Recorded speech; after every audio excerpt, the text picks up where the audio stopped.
আসসালামু আলাইকুম, ঈদ মুবারক। স্বাগত জানাচ্ছি আরটিভি সকালের সংবাদে। আপনাদের সঙ্গে আছি আমি মাফি রহমান। ঈদের দ্বিতীয় দিনেও রাজধানীর বিভিন্ন স্থানে কোরবানি হচ্ছে। হাতিরপুল সিআর দত্ত এলাকায় দেখা যায় অনেকে কোরবানি দিচ্ছেন। তারা জানান, ঈদের দিনে কসাই সংকট এবং জায়গা সংকুলান না হওয়ার কারণে তারা ঈদের দ্বিতীয় দিনকে বেছে নিয়েছেন। কসাইরা অতিরিক্ত পারিশ্রমিক দাবি করেন বলেও জানান অনেকে। কয়েকজন এলাকাবাসী অভিযোগ করেছেন, রাস্তার ডিভাইডারে কোরবানির বর্জ্য ফেলায় তা দুর্গন্ধ ছড়াচ্ছে।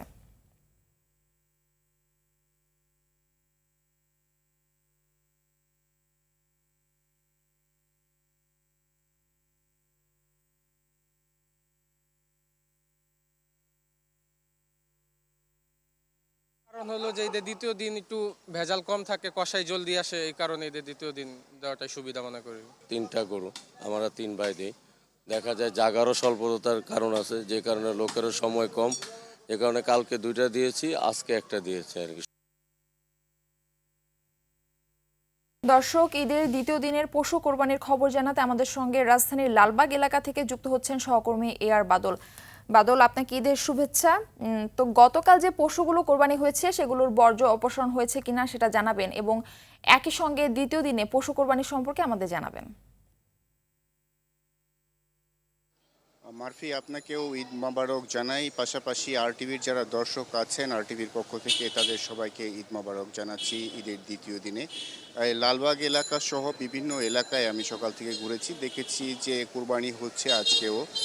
বিশেষ করে যারা বাড়ির মালিক বা শিল্পপতি, যাদের সামর্থ্য আছে একাধিক কুরবানি দেওয়ার, তারা ঈদের দিন কুরবানি দিয়েছেন এবং ঈদের পর দিনও কুরবানি দিচ্ছেন। আবার অধিকাংশ ক্ষেত্রে হয়তো তারা কষাই পাননি, এই কারণে ঈদের দিন দিতে পারেননি অনেকে, সেজন্য অনেকে আজ এই ঈদের দ্বিতীয় দিনে কোরবানি দিচ্ছেন। এই এলাকায় আমরা দেখতে পাচ্ছি যে রাস্তার উপরে কোরবানি হচ্ছে। আপনি দেখছেন যে একেবারে মেন রোডের উপরে কোরবানি হচ্ছে এবং রাস্তায় এই পশুগুলোর রক্ত পড়েছে, যেগুলো ধুয়ে আবার পরিষ্কার করার চেষ্টা করছেন যারা কোরবানি দিচ্ছেন তারা।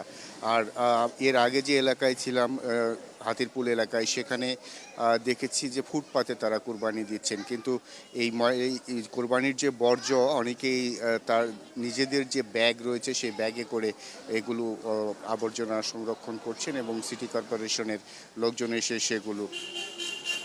সেগুলো নিয়ে যাচ্ছেন। রাজধানীর বিভিন্ন এলাকায় ঘুরেছি, এখন পর্যন্ত আমরা কোথাও দেখিনি যে ময়লার স্তূপ পড়ে রয়েছে। কুরবানির যে বর্জ্যগুলো রয়েছে সেগুলো মোটামুটি সিটি কর্পোরেশন সবগুলো বর্জ্যই নির্ধারিত সময়ের মধ্যে অপসারণ করেছে। মারফি, অসংখ্য ধন্যবাদ আপনাকে। পূর্ব ঘোষণা অনুযায়ী রাত 8টার মধ্যে বর্জ্য অপসারণ শেষ হয়েছে বলে জানিয়েছেন উত্তরের মেয়র আতিকুল ইসলাম।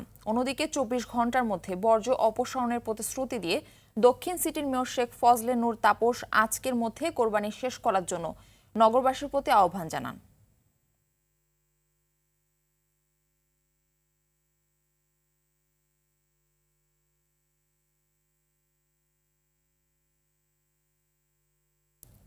সরকার দাম ঠিক করে দিলেও টেনারির মালিক ও আড়তদাররা সে দামে চামড়া কিনছেন না বলে অভিযোগ করছেন মৌসুমি ব্যবসায়ী ও বিক্রেতারা। অভিযোগ অস্বীকার করে আড়তদাররা বলছেন, বেশি দাম আদায় করতেই এমন অভিযোগ তোলা হচ্ছে।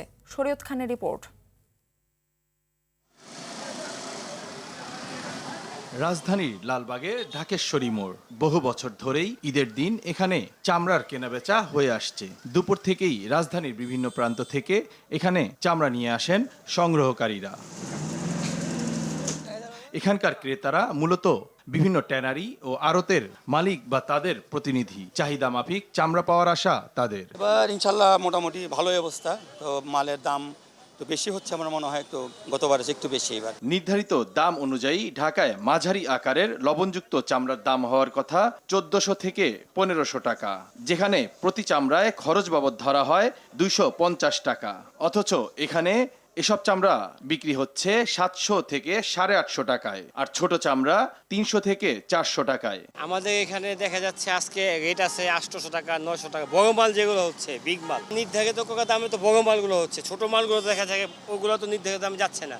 মাল ছোট হলে তো ওগুলো আমাদের বাদ হয়ে যায় অনেক। গভর্নমেন্ট যেভাবে রেট বেঁধে দিছে, আমরা ওইখানেই আছি, ওইভাবেই নিতেছি। বহু কষ্টে পশুর চামড়া সংগ্রহ করে এনেও কাঙ্ক্ষিত দাম না পেয়ে হতাশা ছিল ফরিয়াদের মুখে। কেউ কেউ ভালো দাম পেলেও অনেকেই বেশ সস্তায় বিক্রি করতে বাধ্য হচ্ছেন। বেসলাম 800, এটা আবার বাদ দিল 25টা। বাদ কয় এরা চলতো না, হ্যাঁ ইচ্ছা, কোনো সমস্যা নেই, হ্যাঁ ইচ্ছা এটা নিমু না, হ্যাঁ গুলো ইয়া করে পারা যেত না, হ্যাঁ যেটা করবে হেঁটে। কৃষক পরে কেনা পরে এখানে আসা পরে কয় 300 টাকা, আর বড় চামড়া 800 টাকা কিনছি, তা আমার বাকি চামড়া লস। আমরা যে রেটে কিনি রেটের সাথে মিলে না। মার্কেটে আসলে আমরা এই রেট পাই না তো ভাই, এটা খালি ওই টিভিতে বা ওইখানে, এটা আমরা বাস্তবে এটা পাই না কখনো। ক্রেতাদের দাবি ভালো দামেই চামড়া কিনছেন তারা, তবে মৌসুমী ব্যবসায়ীদের কেউ কেউ বেশি দামে চামড়া কেনায় সমস্যা হচ্ছে। ওনারা তো আগে এগুলো ব্যবসায়ী না, ওনারা আজকে ঈদ মৌসুমি পোস্টার চলতেছে 800 টাকা। আপনি যদি এখন 1000 টাকা করে নিয়ে আসেন, ওই ড্যামেজটা ব্যাপারীরা দিবে না না, আমরা কম দিলে আমরা কম দিলে তো আমাদেরকে মাল দিত না, দিত কম দিলে কি আমাদেরকে এত মাল দিত? শুধুমাত্র কোরবানির ঈদে সারা বছরের প্রায় 80 ভাগ চামড়া সংগ্রহ করেন ব্যবসায়ীরা। শরীয়ত খান, RTV, ঢাকা। পাহাড়ি ঢল আর টানা ভারী বৃষ্টিতে তলিয়ে গেছে সিলেট নগরী সুনামগঞ্জের বিস্তৃত এলাকা। পানিবন্দী অনেক মানুষ আশ্রয় কেন্দ্রে উঠেছে, ডুবে গেছে বিভিন্ন পর্যটন কেন্দ্র। ফলে সিলেটবাসীর জন্য আনন্দের ঈদ হয়ে উঠেছে বিষাদময়। পানি উন্নয়ন বোর্ডের তথ্য অনুযায়ী সুরমা নদীর পানি সকাল থেকে ছাতক পয়েন্টে 137 এবং সুনামগঞ্জ শহরের নবীনগর পয়েন্টে 48 সেন্টিমিটার উপর দিয়ে প্রবাহিত হচ্ছে। এছাড়া সুনামগঞ্জ সদর, দোয়ারা বাজার, ছাতক ও শান্তিগঞ্জ সহ নিম্নাঞ্চলের বাসিন্দারা বেশি বিপাকে। তারা বলছেন এবারের পরিস্থিতি 2022 সালের বন্যার ভয়াবহতাকেও ছাড়িয়ে যেতে পারে।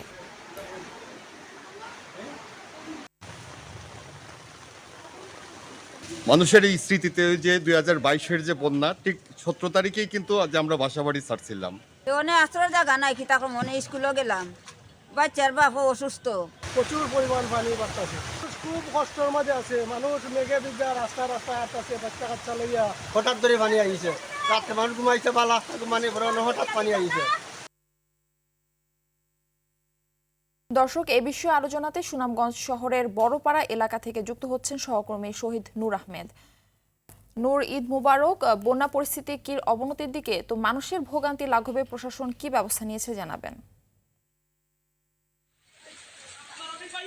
মার্ফি, আপনাকেও ঈদ মুবারক। কিন্তু আসলে সুনামগঞ্জের যে পরিস্থিতি, মানুষ আসলে শুভেচ্ছা জানানো বা অপরের সাথে ঈদ উদযাপন করার সময় নয়। কেননা গতকালকে যে বন্যা পরিস্থিতির মধ্যে মানুষ একটু স্বস্তি ফিরেছিল, কেননা রাতে বৃষ্টি হয়নি, গত দিনেও বৃষ্টি হয়নি, কিন্তু এই সকালে হঠাৎ করে পাহাড়ি ঢল এসে কিন্তু সুনামগঞ্জের সকল পাড়া মহল্লায় পানি প্রবেশ করেছে এবং মানুষ বলা যায় একেবারে জলের মধ্যে বাঁচছেন। এই জায়গাতে আসলে বলা যায় মানুষের যে বিপর্যয়, হঠাৎ করে এভাবে পানি আসার কারণে মানুষ কিন্তু একবারে হতভম্ব হয়ে গেছেন, বিস্মিত হয়ে গেছেন এবং আসলে তারা কোথায় যাবেন এই মুহূর্তে পাচ্ছেন না। আমি যদি বলি, প্রশাসনের পক্ষ থেকে যেমনটা জানানো হয়েছে, আশ্রয় কেন্দ্রগুলো খুলে দেওয়া হয়েছে। পানি উন্নয়ন বোর্ড বলছে যে এখন পর্যন্ত সুরমা নদীর 2টি পয়েন্টে বিপদ সীমার উপর দিয়ে ছাতকে 137 সেন্টিমিটার এবং সুনামগঞ্জ শহরে 48 এবং ঘন্টায় ঘন্টায় কিন্তু আসলে এই বিপদ সীমার অতিক্রম করছে। এখন পর্যন্ত যেতে আমি এসব এলাকায় ঘুরে দেখেছি, মানুষ পর্যাপ্ত সহযোগিতা প্রয়োজন উদ্ধার কাজের জন্য। তাদের বাড়িঘর থেকে শিশু, নারী, বৃদ্ধদেরকে আসলে অন্যত্র নিয়ে যাওয়ার কথা বলছেন, কিন্তু এখন পর্যন্ত পৌরসভা বা জেলা প্রশাসনের পক্ষ থেকে কোনো উদ্যোগ আমরা চোখে দেখছি না। তবে প্রশাসন বলছে যে তারা, জেলা প্রশাসক বলছেন যে তারা ইতিমধ্যেই উদ্ধার তৎপরতা চালিয়েছেন এবং সহযোগিতার হাত প্রসারিত করেছে সরকারের পক্ষ থেকে। এ ছিল সুনামগঞ্জে বন্যা পরিস্থিতির সর্বশেষ খবরাখবর। মারফি। নূর, আপনাকে অসংখ্য ধন্যবাদ। ন্যাশনাল লাইফ ইন্স্যুরেন্স আন্তর্জাতিক সংবাদ। দক্ষিণ ইতালির উপকূলে 2টি জাহাজ ডুবির ফলে অন্তত 11 জন মারা গেছেন। এই ঘটনায় নিখোঁজ রয়েছেন আরও অন্তত 60 জন। জার্মান দাতব্য সংস্থা রেস্কশিপ বলেছে তারা একটি ডুবন্ত কাঠের নৌকা থেকে 51 জনকে উদ্ধার করে। এ সময় 10টি মৃতদেহ খুঁজে পেয়েছিল তারা। একই দিনে একটি পৃথক ঘটনায় 60 জনেরও বেশি লোক নিখোঁজ হওয়ার খবর পাওয়া গেছে, যাদের মধ্যে 26 জন শিশু বলে জানায় মেডিসিনস সান্স ফ্রন্টিয়ার্স। জাহাজ দুটি সিরিয়া, মিশর, পাকিস্তান এবং বাংলাদেশ থেকে অভিবাসন প্রত্যাশীদের নিয়ে লিবিয়া থেকে ইতালির উদ্দেশ্যে যাচ্ছিল বলে এক যৌথ বিবৃতিতে জানায় UNHCR, IOM এবং ইউনিসেফ।